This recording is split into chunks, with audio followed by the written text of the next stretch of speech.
MySQL on Google Colab. It's quite simple if you look at, because Google Colab, as you learned from the previous class, from the previous playlist, the one that we use with the MongoDB, you know that it used the Ubuntu one, right? So if you use Ubuntu, you have to follow this instruction. It's quite simple, just only one statement, that is use apt install, sudo apt install MySQL server. But once I try it, it has an error. So maybe the OS is different, or need some update. So you have to use sudo apt get update first. So once you update, it will update your OS on the Colab VM, and then you use sudo apt install MySQL server. This one. So you see that for mine, everything is already installed, and this one is, you can check that is it running.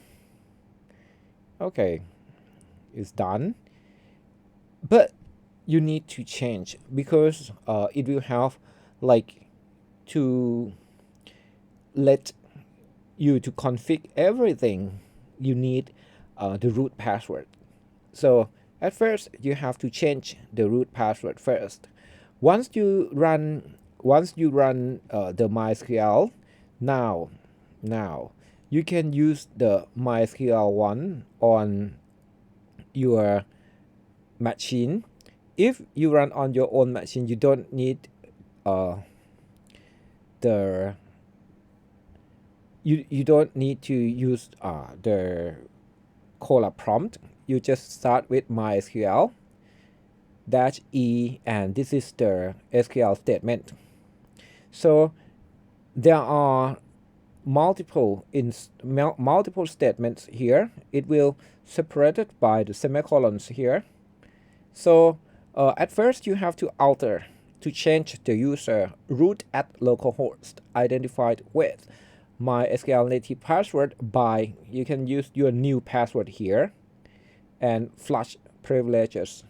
It means that commit the change, flush the privilege, and reorganize, restart the privilege, the one that you change.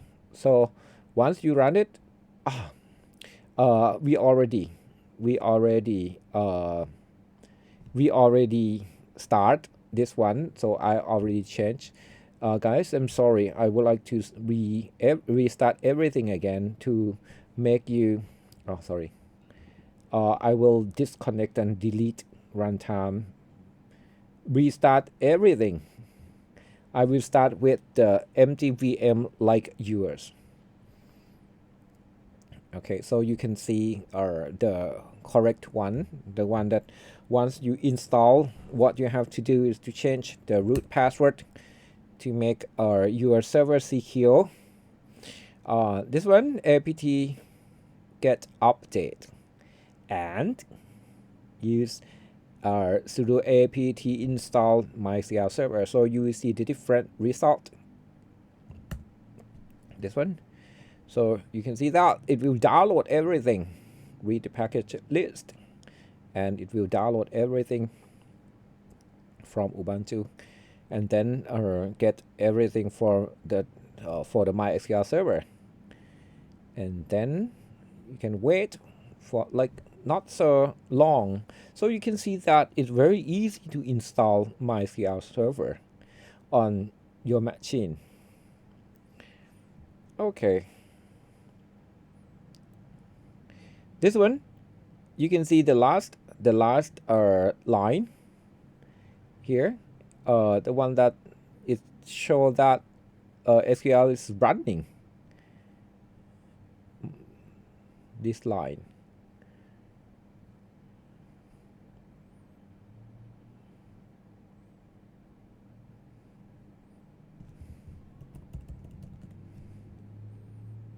This one. show that the MySQL is running here. So now your SQL running. You can check that if your MySQL running. So yep, it's run. And then change the root password.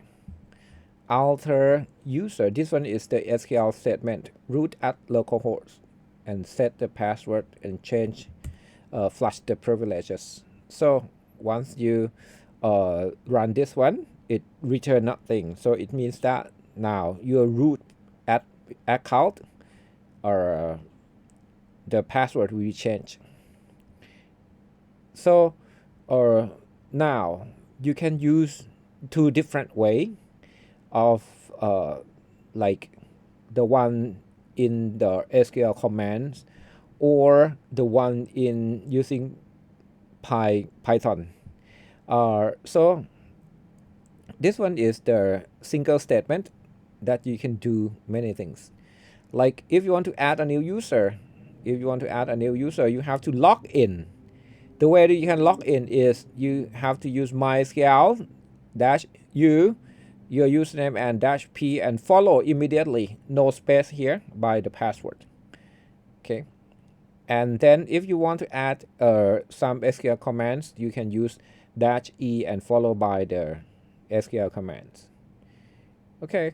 So this one is like an example of the SQL. So guys, let's start with these three statements.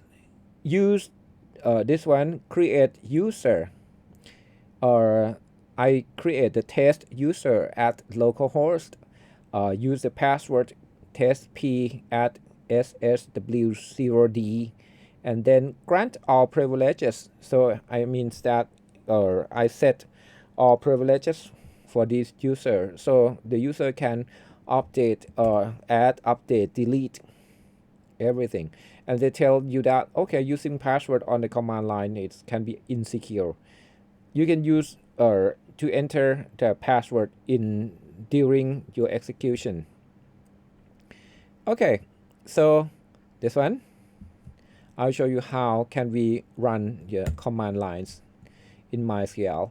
So this one is MySQL -u, the username, and -p followed by the password. So this one is the prompt that you can enter the command line. For example, I use show databases. This is the collab one, so it thinks that this one is the password. So it show like in the password style, but so you have to think what you type. And this one is the show databases. And so you can see that there are 4 databases. And once you want to exit, you can type exit and followed by the semicolons to tell MySQL that, okay, this one is the end of your commands. Or you can use MySQL -u test user -p password -e the statement show databases. It will do the same thing. Okay, so this one is the way that you can install your MySQL on the Google Colab. So guys, please try to follow the videos slowly so you will understand a lot of things from here.